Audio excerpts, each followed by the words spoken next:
កិច្ចកម្មសូមជម្រាបសួរដល់គ្រូថ្ងៃនេះគ្រូបានដាក់កិច្ចការឲ្យមកអានសភៅ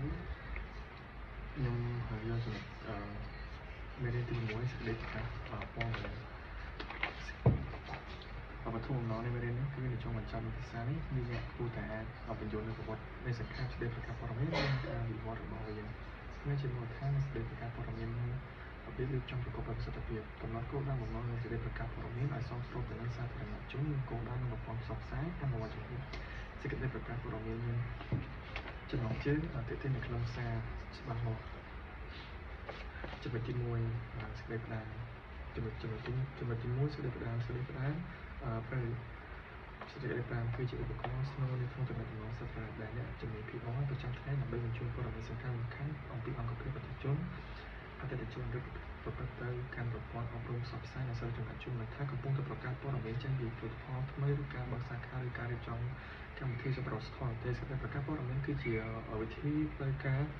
ដើម្បីបង្ហាញរឿងរ៉ាវរបស់អ្នកប្រកបដោយវិជ្ជាជីវៈគោលបំណងសំខាន់នៃសេចក្តីប្រកាសព័ត៌មានគឺផ្ដល់ព័ត៌មានដែល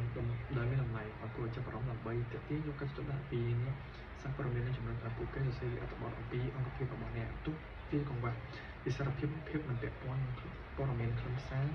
ឬការសរសេរដែលខ្វះខាតទាក់ទាញដើម្បីវិជ្ជាជីវៈដូច្នេះការយល់ដឹងអំពីរបៀបសរសេរសេចក្តីប្រកាសព័ត៌មានដែលល្អគឺជាជំនាញចាំបាច់របស់អ្នក PR ដែលចង់ឲ្យសាររបស់ខ្លួនទៅដល់សាធារណជននៅក្នុងមេរៀននេះយើងអាចសិក្សាអំពីប្រវត្តិសាស្ត្រនៃសេចក្តីប្រកាសព័ត៌មានផ្នែកជាមូលដ្ឋានរបស់វានិងជំនាញជាក់ស្ដែងនៅក្នុងការសរសេររបស់វាយើងក៏អាចមើលឧទាហរណ៍ដើម្បីបង្ហាញពីការអនុវត្តជំនាញនេះនៅក្នុងការងារ PR ផងដែរពីប្រព័ន្ធសង្ខេបនៃសេចក្តីប្រកាសព័ត៌មានសេចក្តីប្រកាសព័ត៌មានគឺជាឧបករណ៍ទំនាក់ទំនងសាធារណៈនៅពេលបច្ចុប្បន្នវាបានកើនឡើងរីកចម្រើនទាំងការប្រើប្រាស់និងសារៈសំខាន់តាមពេលវេលាសេចក្តីប្រកាសព័ត៌មានត្រូវបានបង្កើតឡើងនៅចុងសតវត្សឆ្នាំ1800ជាធម្មតាវាត្រូវសរសេរនៅក្នុងទម្រង់ជារឿងរ៉ាវព័ត៌មានធម្មតាដោយបង្ហាញពីទស្សនៈរបស់អង្គភាពផ្សព្វផ្សាយអ្នកកែលម្អអត្ថបទនិងអ្នកយកភាសាទៅប្រើในការពិតទម្រង់និងព័ត៌មានផ្សេងៗពីសេចក្តីប្រកាសព័ត៌មានដើម្បីបន្ថែមលើរឿងរ៉ាវរបស់ពួកគេអ្នកឬគ្រប់គ្រងភាពត្រឹមត្រូវនិងភាពជឿជាក់ពេលខ្លះពួកគេប្រើលេខសេចក្តីប្រកាសព័ត៌មានដែលជាមូលហេតុដែលធ្វើត្រូវសរសេរនៅក្នុងទម្រង់ព័ត៌មានសេចក្តីព័ត៌មានបានចាប់ផ្ដើមឡើងនៅសហរដ្ឋអាមេរិកដោយក្រុមហ៊ុនផ្លូវដែកធំប្រើវាដើម្បីចែករំលែកព័ត៌មានជាមួយនឹងប្រព័ន្ធផ្សព្វផ្សាយមិនយូរប៉ុន្មានវាបានក្លាយជាឧបករណ៍មិនអាចខ្វះបានសម្រាប់អាជីវកម្មនិងអង្គភាពគ្រប់គ្រងរបស់អ្នកខ្វះបានភាពគ្រប់ទម្រង់រួមទាំងខ្សែដកប្រាក់ចំណេញនិងធ្វើការផ្ដោតលើសង្គមមិនគិតពីប្រាក់ចំណេញផងដែរសេចក្តីប្រកាសព័ត៌មានត្រូវបានគេមើលឃើញថាការផ្សព្វផ្សាយពាណិជ្ជកម្មដោយសារមាតិកាផ្ដោតទៅលើស្ទួយខ្លួនឯងប្រព័ន្ធផ្សព្វផ្សាយមួយចំនួនថែមទាំងកាត់ឥតថ្លៃសម្រាប់ការចេញផ្សាយទៅផងប៉ុន្តែមិនយូរប៉ុន្មានទេវាបានផ្លាស់ប្ដូរទៅតាមប្រភពព័ត៌មានឥតគិតថ្លៃដែលជាសាធារណជនអាចជ្រើសរើសប្រើប្រាស់តាមតម្រូវការដោយធ្វើឲ្យខ្លះជាឧបករណ៍ដ៏មានតម្លៃសម្រាប់ការធ្វើដំណើរទំនងបានសេចក្តីប្រកាសព័ត៌មានមានទម្រង់បែបបុរាណជាទូទៅមានប្រវែងប្រហែល2 ទៅ 3 ទំព័រប៉ុន្តែនៅសប្តាហ៍នេះមានការរីកចម្រើននៃអ៊ីមែលនិងប្រព័ន្ធផ្សព្វផ្សាយឌីជីថលទម្រង់បែបបុរាណមិនសូវជាកត្តាសំខាន់ទេអ្វីដែលលេចធ្លោគឺខ្លឹមសារដ៏ទាក់ទាញងាយចែករំលែកភ្លាមនឹងចំណាយតិចធ្វើឲ្យសេចក្តីប្រកាសព័ត៌មានតែជាឧបករណ៍ដ៏សំខាន់នៅក្នុងការធ្វើដំណើរក្នុងសាធារណៈអ្នកជំនាញ PR ក៏បានផ្សព្វផ្សាយសេចក្តីប្រកាសព័ត៌មានសាធារណជនសំខាន់ដូចជាបុគ្គលិកនិងវិការវិនិយោគិនដែលចាប់អារម្មណ៍នឹងសកម្មភាពស្រដៀងនឹងការផ្សព្វផ្សាយសេចក្តីប្រកាសព័ត៌មានជាឧបករណ៍ស្នូលនៃទំនាក់ទំនងសាធារណៈមានប្រវត្តិចាប់តាំងពីសម័យដើមទសវត្សរ៍ទី20ជាពិសេសតាមរយៈការរួមចំណែករបស់លោក Louis ដែលត្រូវបានគេស្គាល់ថាបិតានៃទំនាក់ទំនងសាធារណៈទំនើបលោក Louis ជាអ្នកជំនួយនិងអ្នកប្រឹក្សាទំនាក់ទំនងជនជាតិអាមេរិកបានផ្លាស់ប្ដូរជាយុទ្ធសាស្ត្រទំនាក់ទំនងក្រុមហ៊ុនមួយសាធារណជននិងផ្សព្វផ្សាយប្រព័ន្ធផ្សព្វផ្សាយតាមរយៈការណែនាំគំនិតថ្មីៗដែលផ្ដោតទៅលើភាពស្មោះត្រង់និងតម្លៃដើម្បីទំនុកចិត្តនិងរូបភាពវិជ្ជមាននៅឆ្នាំ1906 Louis បានសរសេរសេចក្តីប្រកាសព័ត៌មានដំបូងក្នុងប្រវត្តិសាស្ត្របន្ទាប់ពីគ្រោះថ្នាក់រថភ្លើងដ៏ធំមួយរបស់ក្រុមហ៊ុនមួយដែលលោកធ្វើជាប្រឹក្សាចំនួនការលាក់បាំងព័ត៌មានឬបញ្ជាការសួរចម្ងល់ពី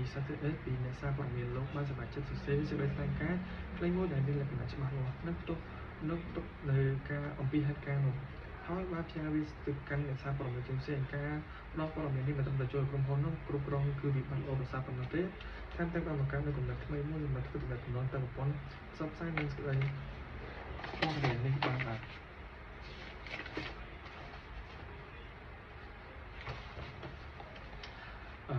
ការជាឧបករណ៍សំខាន់អនុញ្ញាតឲ្យអង្គភាពផ្សេងៗអាចបង្ហាញរឿងរ៉ាវរបស់ខ្លួនផ្ទាល់កាន់សាធារណជនចំណាយឆ្លងនៅអ្នកសារព័ត៌មានជាមុនការនៅចំណាយរបស់លោកវិមិនត្រឹមតែបង្កើនប្រវត្តិសាស្ត្រស្ដីប្រកាសព័ត៌មានប៉ុណ្ណោះទេថែមទាំងបានបង្ហាញពីសារៈសំខាន់នៃការសរសេរដែលមានគុណភាពខ្ពស់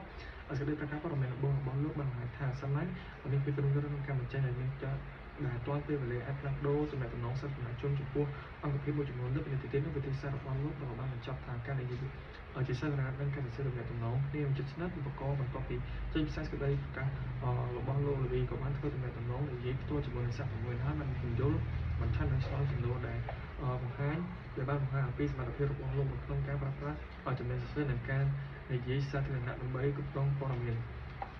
3សេចក្តីប្រកាសព័ត៌មានគឺមានប្រកបគឺមានមួយប្រកបដោយប្រសិទ្ធភាពសេចក្តីប្រកាសព័ត៌មានគឺមានតកតនឹងបទប្រកបដោយវាខ្លីច្បាស់និងមានការពិតត្រឹមត្រូវត្រូវបានត្រួតពិនិត្យ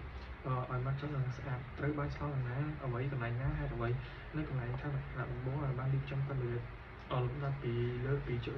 ក្រោមឈ្មោះអ្នកទំនាក់ទំនងលេខទំនាក់ទំនងការបរិច្ចាគផ្សព្វផ្សាយក៏បានបញ្ជាក់ច្បាស់សេចក្តីប្រកាសព័ត៌មានគឺមានពីទំព័រប្រសិនបើមានទំព័រព័ត៌មានបន្ថែមអ្នកអាច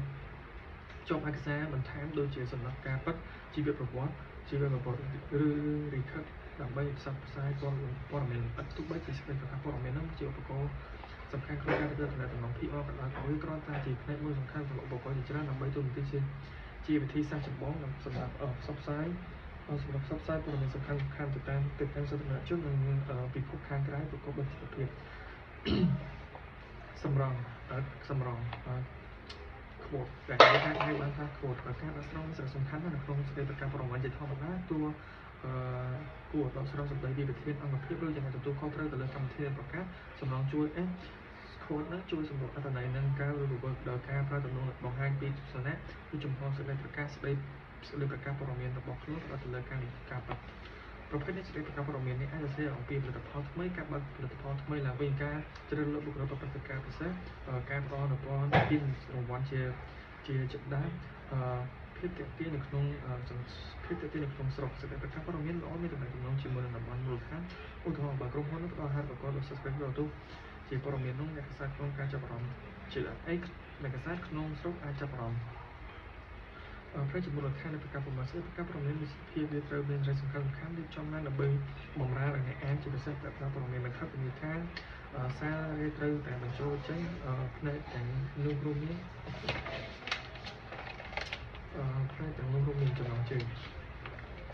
ជាឡើងហេតុឡើងចំណងជើងគឺចំណុចសំខាន់ដែលអ្នកអានដំបូងគឺដូចគ្នាទៅជាវាអាចមានទៅ10ទៅ15ពាក្យច្បាស់និងមានទៅគួរសិក្ខាកាសីឧទាហរណ៍មិនល្អក្រុមហ៊ុនបើកសាខាថ្មីល្អក្រុមហ៊ុនពីបាយបើកសាខាលេខ10នៅសាខាសៀមរាបបង្កើតការងារ100កន្លែងកថាខណ្ឌដំបូងលេខកថាខណ្ឌនេះឆ្លើយសំណួរ5 why who what why when where why who how ដើម្បីផ្ដល់ព័ត៌មានទៅលើវាខ្លីពី3ប្រយោគផ្ដោតទៅលើចំណុចសំខាន់ឧទាហរណ៍ក្រុមហ៊ុន ABC Group បានដំណើរការរោងចក្រផលិតផលវត្តនៅថ្ងៃទី15ខែខែសីហាឆ្នាំ2025 Van នៅកំពង់ឆ្នាំង Van ដើម្បីបង្កើតផលិតផលនិងបង្កើតដំណើរការទីផ្សារអន្តរជាតិ Y ដែលប្រើបច្ចេកទេសទំនើប How ខ្លឹមសារបន្ទាប់ពី body ផ្នែកនេះគឺជាព័ត៌មានសំខាន់ដូចជាទម្រង់ quote សម្រាប់ពីថ្នាក់ដឹកនាំឬអ្នកជំនាញដើម្បីបន្ថែមភាពរស់រវើកនិងភាពជឿជាក់របស់ឧបករណ៍របស់លោកពេង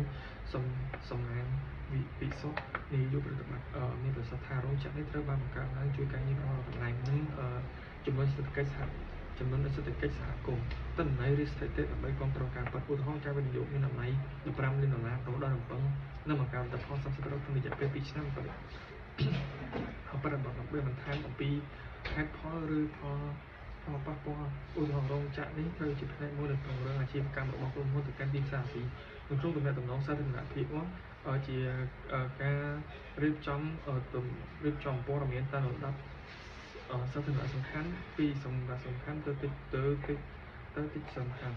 គឺជាសុទ្ធសាធសំខាន់សម្រាប់ធានាថាស្នូត្រូវបានយ៉ាងល្អច្បាស់ដោយ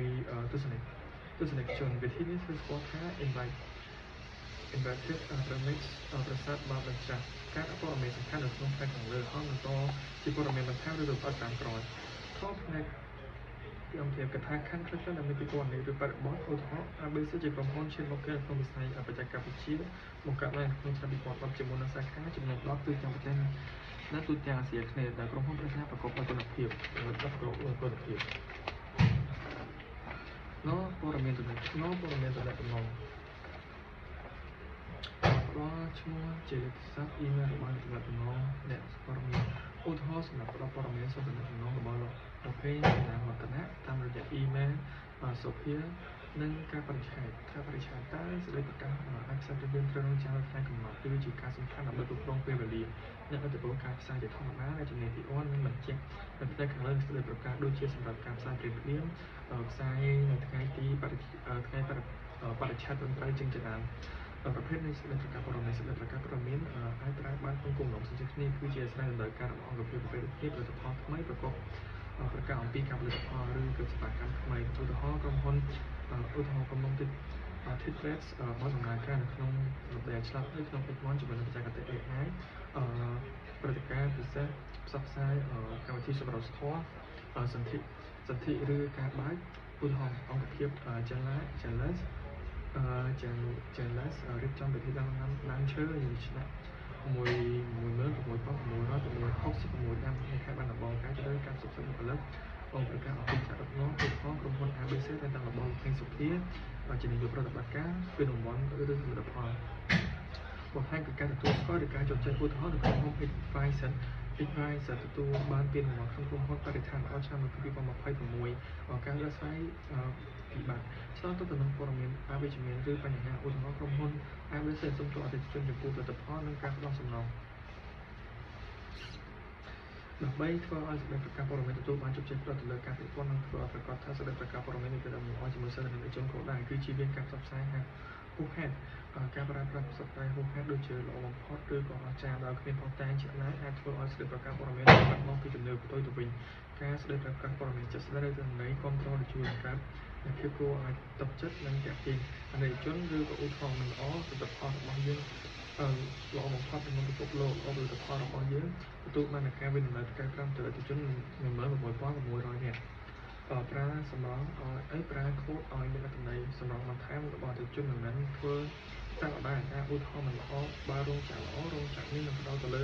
ការផ្លាស់ប្ដូរជីវភាពគ្រួសាររបស់សហគមន៍ហើយគ្រឿងពេលវេលាសំខាន់ដើម្បីសម្រេចប្រកាសព័ត៌មានពាក់ព័ន្ធនឹងឱកាសចាស់អារម្មណ៍ឧទាហរណ៍ព្រឹត្តិការណ៍អំពីកម្មវិធីអប់រំឆ្នាំមួយ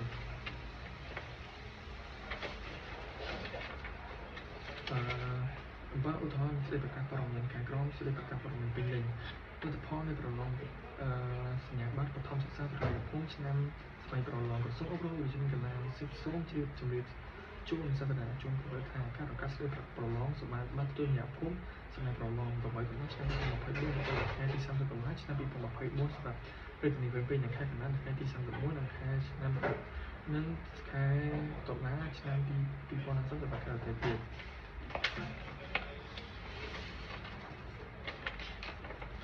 ជាចំណុចចុងក្រោយសេរីសន្និដ្ឋានសេចក្តីប្រកាសព័ត៌មានគឺជាឧបករណ៍សម្រាប់អត្ថប្រយោជន៍សំខាន់បំផុតក្នុងការធ្វើដំណើរក្នុងសាធារណៈដែលបានដល់ស្ថាប័នតបជួបរវាងអង្គភាពនិងសាធារណជនត្រឹមរយៈប៉ុនផ្សព្វផ្សាយវាមិនត្រឹមតែអាចឯកសារសម្រាប់បញ្ជូនព័ត៌មានទៅប៉ុណ្ណោះទេវាមានឱកាសបង្កើតរឿងរ៉ាវអាចទាក់ទាញចិត្តលើកកម្ពស់អង្គភាពតាមរយៈការសិក្សានៅរឿងអ្នកបានស្វែងយល់អំពីប្រវត្តិសាស្ត្រនៃការប្រកាសព័ត៌មានផ្នែកជាមូលដ្ឋានរបស់វានៅចំនៅក្នុងការសរសេរប្រកបដោយប្រសិទ្ធភាពទោះបីជាប្រកាសព័ត៌មាននោះគឺមានសក្តានុពលខ្ពស់ក្នុងការបង្កើតអត្ថប្រយោជន៍ក៏ជាឧបករណ៍ដែលធ្វើប្រាក់ដែលត្រូវបានប្រើខុសគោលការណ៍បំណងជានិច្ចឧទាហរណ៍អ្នកខ្លះប្រើសេចក្តីប្រកាសព័ត៌មានមានការផ្សព្វផ្សាយឲ្យសុទ្ធសាធដល់បំពេញដល់ពាក្យសរសើររបស់ខ្លួនឯងទៅផលិតផលរបស់យើងល្អគ្មានផុសតាងជាដើមការសរសេរប្រកាសព័ត៌មានគឺជាសិល្បៈដែលទាមទារការយកចិត្តដាក់ពីអំពីព័ត៌មាននិងការយល់ដឹងសេចក្តីសាធារណជនគោលដៅវាមិនមែនគ្រាន់តែជាការរៀបរាប់តែប៉ុណ្ណោះទេប៉ុន្តែវាជាការបង្កើតនូវ សានឲ្យប៉ះពាល់ទៅដល់អារម្មណ៍ការផ្លាស់ប្ដូរទៅជាជនឧទាហរណ៍នៅពេលអង្គភាពមួយទៅការអំពីកម្មវិធីសប្បុរសធម៌ដូចជាការផ្ដល់អាហារូបករណ៍និងការបញ្ចូលសម្រាប់ការបញ្ចូលសម្រាប់ការបញ្ចូលក្បួនពិសេសដែលដូចជា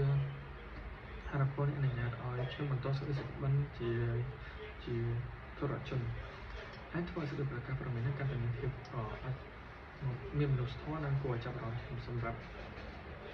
គួរបានមិនត្រឹមតែមានការជឿលើទៅខាងទាំងជួយឲ្យអ្នកហ្នឹងមើលហើយបានប៉ះពាល់ដល់ជាក់ស្ដែងសកម្មភាពលើកនេះទៅការវិទ្យាស្ដីប្រកាសព័ត៌មានល្អដើម្បីឲ្យមានការអនុវត្តសិទ្ធិជននិងការទទួលមតិអ្នកអាចចាប់ផ្ដើមអំពីដោយការស្ដីប្រកាសព័ត៌មានដែលជួបជុំក្នុងក្រុមហ៊ុនទាំងដូចជាការប្រកាសក្រុមហ៊ុនបច្ចេកវិទ្យាអំពីលទ្ធផលថ្មីរបាយការណ៍របស់អង្គភាពប្រព័ន្ធចំណងចំណាយពីសហគមន៍សូមធ្វើការសង្កេតមើលរបៀបការប្រើចំណងជើងឲ្យប្រើចំណងជើងដែលកាត់ទៅពីកថាការដំបូងដល់ឆ្នោតប្រើវាយ 1A និងសំណងនិងខូដឲ្យមានអត្ថន័យការប្រវត្តិចំណេះសរសេរស្ដីប្រកាសព័ត៌មានមិនត្រឹមតែជួយអ្នកទទួលបានស្ដីប្រកាសព័ត៌មានផ្សេងប៉ុណ្ណោះទេថែមទាំងទទួលបានបង្ហាញពីសមត្ថភាពរបស់គ្នាអ្នកក្នុងការធ្វើដំណើរប្រកបដោយវិជ្ជាជីវៈនិងទទួលទៅទុកដាក់ក្នុងការបប្រតិបត្តិអាជីពនិងជំនាញអាជីពជួយអ្នកបង្កើតទំនាក់ទំនងជាមួយនឹងផ្សារព័ត៌មានបង្កើតភាពជឿជាក់របស់អង្គភាពនិងជាអ្នកបង្កើតសមាជិកចុងក្រោយខ្ញុំសូមមកទៅចរន្តទាំងនេះក៏បន្តអនុវត្តការសរសេរស្ដីប្រកាសព័ត៌មានសូមដោយសរសេរស្ដីប្រកាសព័ត៌មានដូចជាប្រកាសអំពីព្រឹត្តិការណ៍សាលាឬការផ្សព្វផ្សាយនិងសុខភាពរបស់អ្នកពេលដែលកាន់តែបទពិសោធន៍កាន់តែមានបទពិសោធន៍ដែលការបង្កើតស្ដីប្រកាសព័ត៌មានមានប្រព័ន្ធសម្រុះតាមដំណើរការក្នុងការផ្សព្វផ្សាយជាចុងក្រោយចំណុចរបស់ខ្ញុំចុងក្រោយការអានរបស់ខ្ញុំបានចាប់សម្គាល់